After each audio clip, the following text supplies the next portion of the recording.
Olá, pessoal! Está começando mais uma edição do Traçado das Artes, um programa produzido pelo Newslink TV.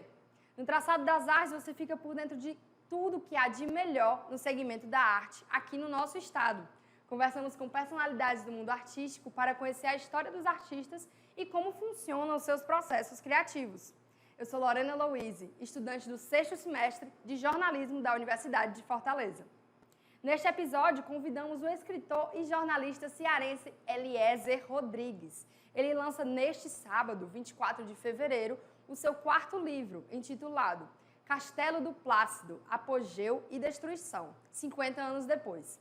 Um romance que conta a história de Plácido e Perina em um castelo fortalezense. Nos títulos anteriores, Eliezer se debruça sobre a história, a memória e a preservação do patrimônio imaterial da cidade de Fortaleza. Ele tem outros 3 livros publicados: Avenida Santos Dumont no Contexto da Cidade, de 2019, Osmundo Pontes, 100 anos, entre a Toga e a Crônica, de 2020, e a Praça José de Alencar, Tempos e Viventes, de 2022.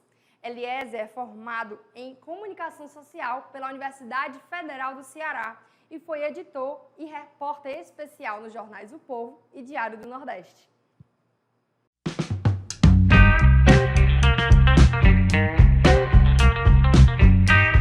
Eliezer, seja bem-vindo ao Traçado das Artes. É um prazer imenso contar com a sua presença aqui conosco. Hoje a gente vai conversar um pouquinho com o Eliezer. Então, Eliezer, como surgiu a motivação para escrever sobre a história do Castelo do Plácido? Essa motivação, ela vem há muito tempo, porque faz parte da minha própria história, de gostar do patrimônio da cidade. Isso eu trago desde meus tempos de repórter, de jornal. Eu tinha um interesse muito peculiar em divulgar, em denunciar, certo? Em enaltecer também o patrimônio histórico de Fortaleza. E o Castelo do Plácido é uma temática que eu sempre apreciei, porque ele tem uma história muito interessante. O que mais te chama a atenção, né? A gente sabe que o livro, né, do Castelo do Plácido, que é esse aqui, que ele trouxe para a gente dar uma olhadinha, né? É sobre um romance também, né? E eu queria te perguntar o que mais te chama a atenção no romance entre o comerciante Plácido de Carvalho e a sua amada Perina. Essa história desse romance é uma lenda urbana, certo? Foi criada em torno da relação entre os dois. O Plácido de Carvalho era um comerciante muito rico aqui de Fortaleza. Isso nos primeiros anos, nas primeiras décadas do século passado. Ele tinha uma loja de variedades e ele fazia compras na Europa. E lá, constantemente ele viajava para comprar equipamentos, para comprar perfumes, móveis. E ele lá conheceu a Pierina, certo? Ela trabalhava num restaurante, no setor, no escritório. E nasceu uma relação de amizade muito forte entre eles. E o Plácido a convidou para ela ser uma espécie de assessora dele na Europa. Então, ela ficou trabalhando com ele, e quando ele viajava para a França, para a Itália, a Pierina dava as informações, que tipo de produto que ele poderia comprar, então dava uma orientação comercial. E daí surgiu o namoro, e posteriormente eles se casaram lá em Paris, certo? E ela veio, né? Ele veio primeiro, porque ele cuidava da loja dele, e depois ela veio para Fortaleza, certo? E em 1921 ele começou a construir esse castelo, certo? Então, não vou dizer que o castelo foi construído porque ela exigiu, mas tem toda uma motivação também amorosa entre os dois, certo? E a construção do castelo faz parte dessa lenda. E por que o senhor achou relevante contar essa história nesse livro?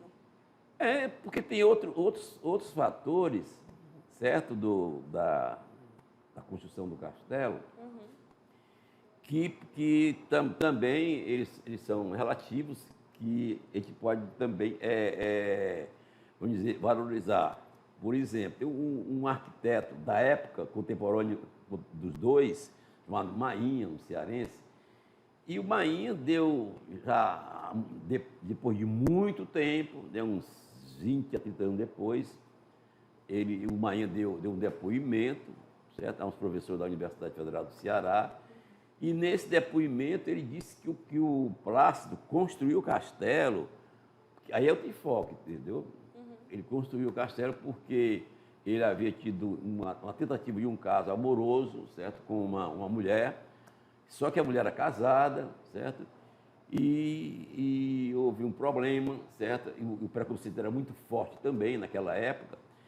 E o Plácido foi excluído, certo? Do meio do convívio social da burguesia cearense. Isso é uma visão do Mainha, certo?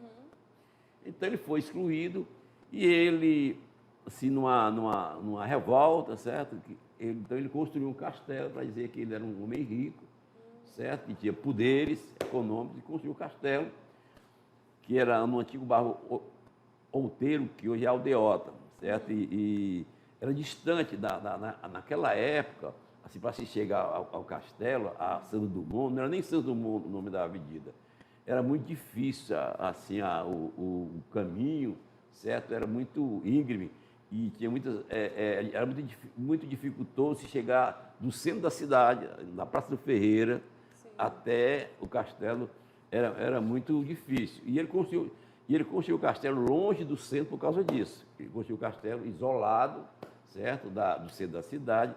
E é tanto que ele construiu o castelo, em volta do castelo, e construiu um muro de 3 metros de altura. Então, todo equipamento do castelo, as pedras de mármore, as portas, os vitrais, ele trouxe da Europa. Então, a maior parte dos elementos que constituíram, assim, a formação física do castelo, ele trouxe da Itália. Tanto que a planta do castelo, a planta original, é uma influência de um castelo medieval. Mas foi construído o castelo por um cearense, por um engenheiro cearense. E esse romance ele acaba acontecendo dentro desse castelo?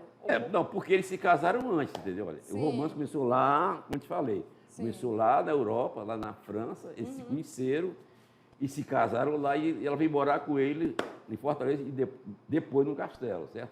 Só que ele faleceu poucos anos depois. Ele faleceu em 1935. Quer dizer, não foi nem 30 anos. Então, eles moraram no castelo e eles tiveram que se mudar, antes da morte dele, para o hotel, o Excelsior Hotel, que também pertencia a ele, certo? E o Excelsior Hotel foi construído no centro da cidade, ali na Praça do Ferreira, e era dele. Então, eles deixaram de morar no castelo e foram residir no Excelsior Hotel. Por quê? Porque ele já estava doente, certo? E era mais prático, certo? O atendimento médico era no centro da cidade, do que se deslocar até o castelo. E ele faleceu em 1935 no Excelsior Hotel. Sim. Como foi o seu processo de conseguir essas fontes e essas informações para construir esse livro? As minhas fontes, entrevistas, né, com historiadores, com pesquisadores, entrevistas pesquisa na biblioteca pública, nos jornais da época, entrevistei, eu pesquisei na biblioteca pública, e eu tinha um certo conhecimento em livros também, certo? E foi juntando todo esse material.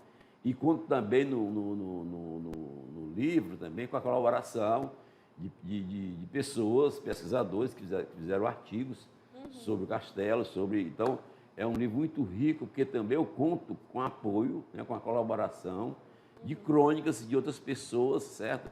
Que são envolvidas com a história de Fortaleza. Que pessoas são essas que você escolheu para colocar? Convidei o Irês, né, que é um pesquisador, que ele escreveu, inclusive o Irês, ele morou no quintal do castelo, entendeu? Então, a parte da infância dele foi no quintal do castelo, porque o pai do Nirês era um pintor, certo? Otacílio de Azevedo, e era amigo do Emílio Rinco. E o Emílio Rinco ofereceu a ele uma casa que tinha atrás do castelo para eles morar. Então, o Nirês morou no quintal do castelo e conta, né, conta nessa crônica esse período da infância dele morando no quintal do castelo. E também outras pessoas. O Nelson Bezerra, fotógrafo Nelson Bezerra, também me ajudou, colaborou com as fotografias. O Guto Benevides, certo? O Rafael Por Deus, José Augusto Lopes, certo? Então, muitas pessoas, historiadores, me ajudaram, colaboraram de formatar esse livro. Então, foi bem colaborativo, né, Foi, a construção? Foi. E quanto tempo, mais ou menos, de pesquisa e também para a escrita, produção do livro você levou? O meu sistema de trabalho é sistema de repórter, certo? Eu realmente não aceito esse termo historiador. Primeiro, eu não sou formado em história, para começar. E o meu espírito é de repórter, certo? Toda a minha formação é jornalística. Eu pego um tema, como esse agora, do Castelo, me debruço durante um ano e meio, e como se fosse uma grande reportagem, certo? Até que depois do Castelo, já vou pensar em outra coisa. Então, eu não fico, assim, é muito dinâmica. Você que é jornalista, sabe que a gente tem um dinamismo, certo? Tudo de um assunto novo, né? Um assunto novo. Então, eu não fico... Eu gosto do tema, certo? Do tema história, do tema patrimônio histórico, mas eu prefiro ficar, certo, navegando pela pesquisa, procurando o novo, por aí. Legal. Vamos agora para um rápido intervalo e já voltamos com o segundo bloco.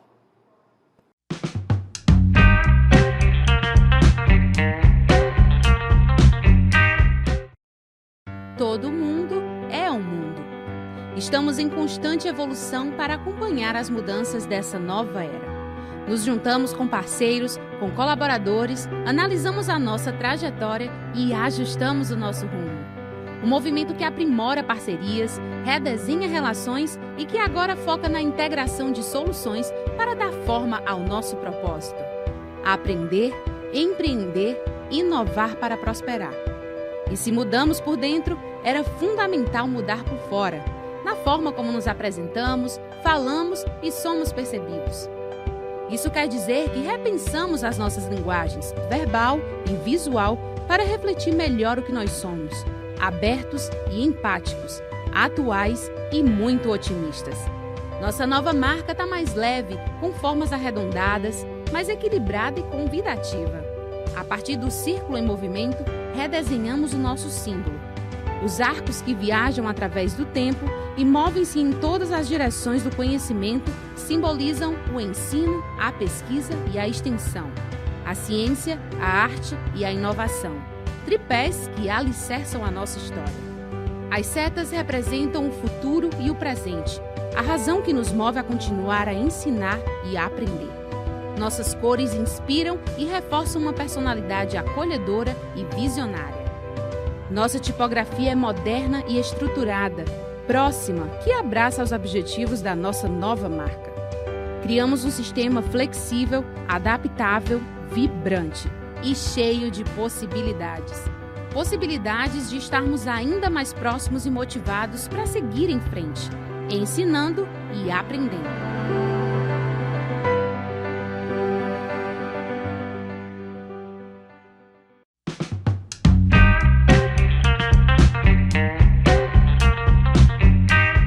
Retornamos com o Traçado das Artes. Nesse episódio, contamos com a presença do escritor e jornalista Eliezer Rodrigues para uma conversa sobre literatura. Bom, Eliezer, nos outros livros que você publicou, o primeiro, A Avenida Santos Dumont no Contexto da Cidade, em 2019, onde fica o prédio do TRT, né, o Tribunal Regional do Trabalho. O segundo, Osmundo Pontes, 100 anos, entre a toga e a crônica, de 2020. E o terceiro, Praça José de Alencar, Tempos e Viventes, de 2022. A temática sobre a memória é super frequente nos 3 livros e também nesse 4º livro que você está lançando. qual a importância de investigar e publicar histórias do passado de Fortaleza para o patrimônio cultural da cidade? A necessidade dessa preservação da memória, como eu te falei no início, foi uma coisa que sempre foi crescente na minha profissão.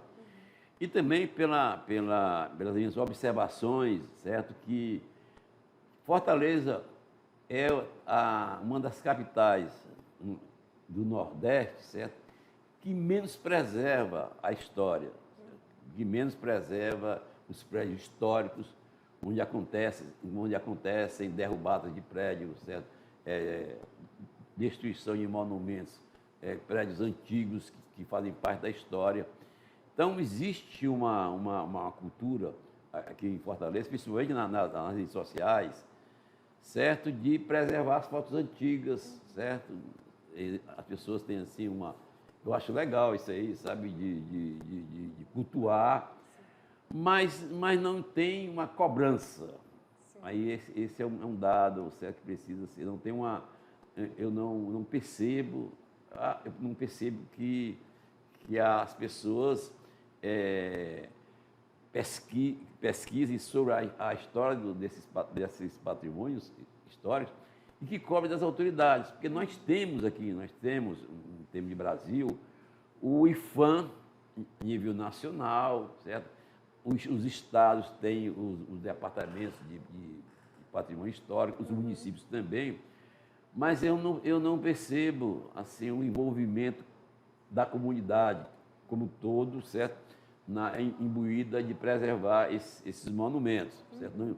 Não tem claro que tem pessoas que não é geral, certo? Eu não posso dizer que isso é uma coisa generalizada, não. Tem pessoas que gostam, mas a grande maioria, certo? Não tem uma convicção, certo? Um ensinamento, certo? De contribuir com essa preservação.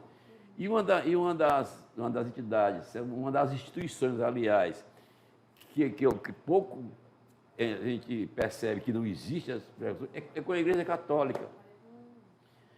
A antiga Sé, ela foi destruída em 1938. Então foi derrubada porque o próprio arcebispo de Fortaleza, Dom Manuel, certo? Ele determinou que um prédio antigo, 1938, fosse derrubado para construir essa nova Sé, entendeu? Sim. Porque, então, houve uma revolta muito grande na cidade, mas ficou por isso mesmo. E a Igreja Católica, certo? Também, talvez, assim, isso deu uma inspiração negativa também para os vigários de muitas paróquias. Muitas igrejas não são tombadas pelo patrimônio histórico, certo? Um exemplo mais preciso e rico é o exemplo da igreja do Patrocínio, que é na Praça José de Alencar, certo? Aquela igreja é a igreja do século XIX, de 1880 por aí, mas não é tombada a igreja. Por quê? Porque o processo de tombamento tem que haver uma relação o governo, certo, com o proprietário, certo? Então o governo ele tomba, mas ele tomba oficialmente, mas tem que haver também uma concordância do proprietário da edificação. Então, os padres, a grande maioria, não quer esse tombamento, como é o caso da Igreja de Patrocínio, que até hoje não é tombada, porque os padres, eles fazem as reformas do jeito que eles querem, entendeu? Eles derrubam. Se tem lá um altar antigo, o padre vai lá e derruba sem dar satisfação a ninguém. Enquanto se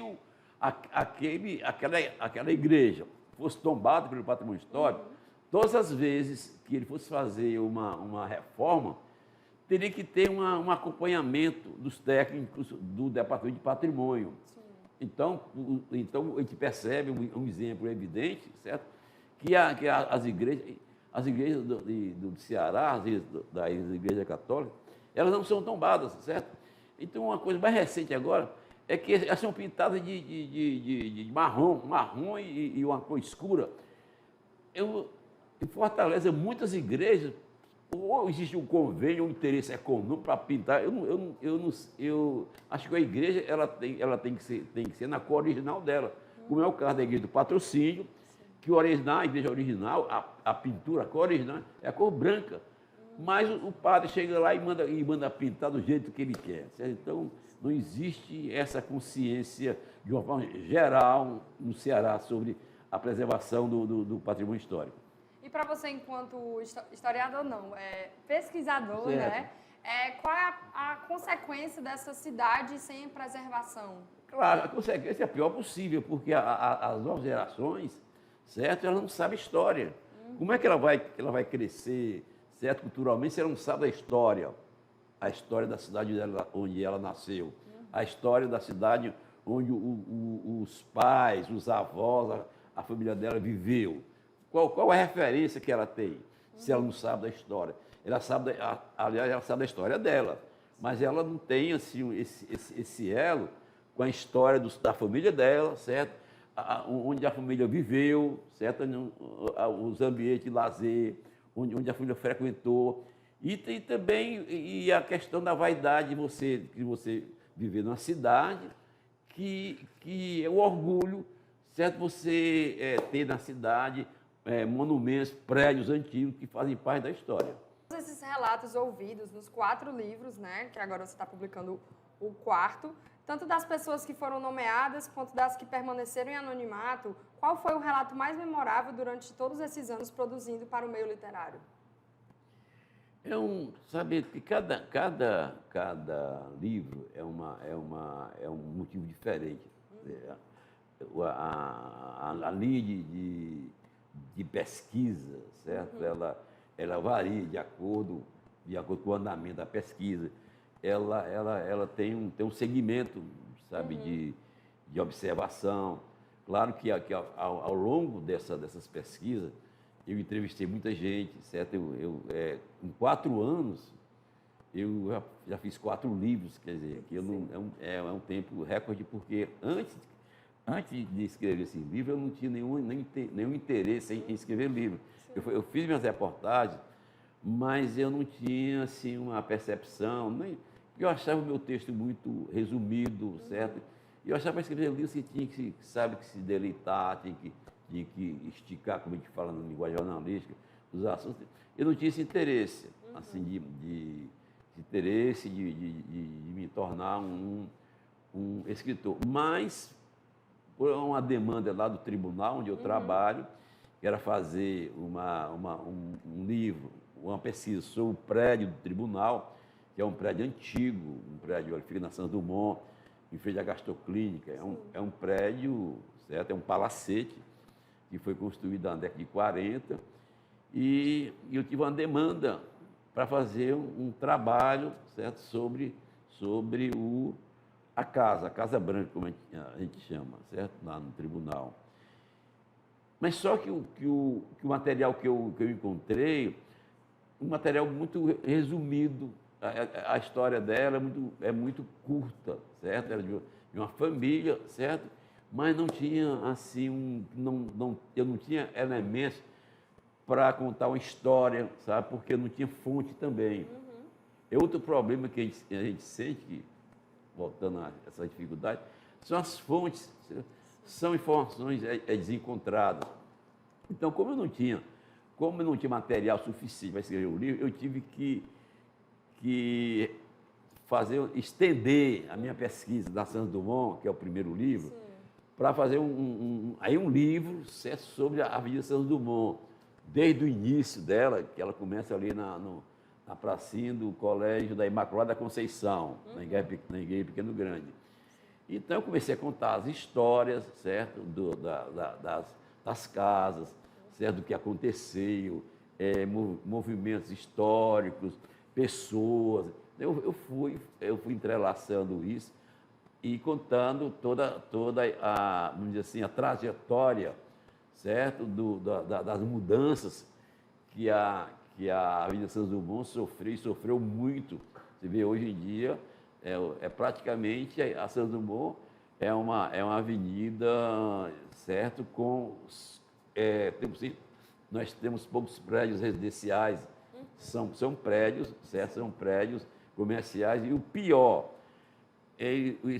os prédios antigos, eles são deformados, certo? E se constrói outro. Então, você já mata a história da avenida nesse momento. Quando você compra um prédio e transforma o prédio, certo, num outro, um prédio moderno, então você já acaba com a história ali. É por isso que eu digo, não existe, certo, assim, uma consciência coletiva da própria família, por exemplo, entrar em entendimento com o IFAM, por exemplo, então a Secretaria de Cultura, o Patrimônio Histórico, de tombar. Porque se tombasse, então quem comprasse o prédio teria que manter a fachada do prédio com as mesmas características. Eu vou dar um exemplo. O prédio da Caixa Econômica, lá no centro de Fortaleza, na Praça Ferreira, era um palacete antigo. Mas quando a Caixa comprou, o prédio foi tombado. Então a Caixa Econômica, ela pode mudar dentro, ela pode transformar, certo, em departamentos, certo? Mas ela não pode mudar o frontispício, a parte externa da cidade. Isso é o tombamento. Mas muitas pessoas que têm prédios antigos não pensam assim, certo? Pensam em vender, quem compra, derruba o prédio. Foi o que aconteceu com o prédio do Castelo do Plástico. E quais são as suas maiores referências literárias para escrever esse livro e também dos outros? Como eu te falei, são referências, certo, de historiadores cearenses, alguns livros, né? Historiadores cearenses, Raimundo Girão, Edgar de Alencar, o próprio Nirês, o Eduardo Campos, certo, também o Otacílio de Azevedo. Então,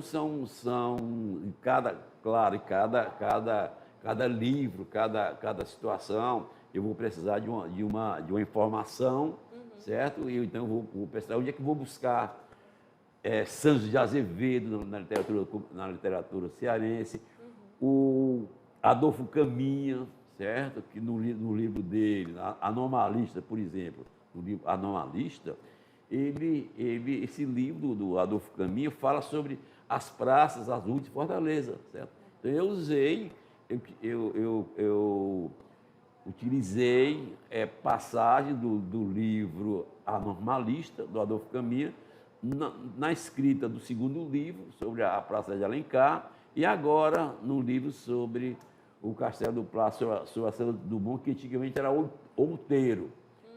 E o Adolfo Caminha, ele cita o outeiro, certo, como um dos bairros por onde passou a Maria do Carmo, que é a personagem principal do outeiro. Legal. Seguimos agora para mais um intervalo e daqui a pouco voltamos com o terceiro e último bloco.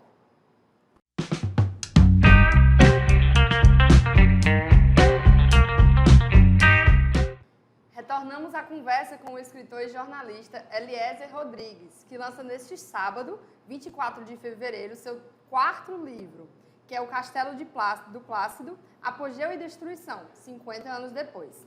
Eliezer, agora vamos falar um pouquinho sobre a sua atuação como jornalista. Você já comentou, né, em algumas respostas atrás, que se utilizou muito de técnicas jornalísticas para escrever os seus livros.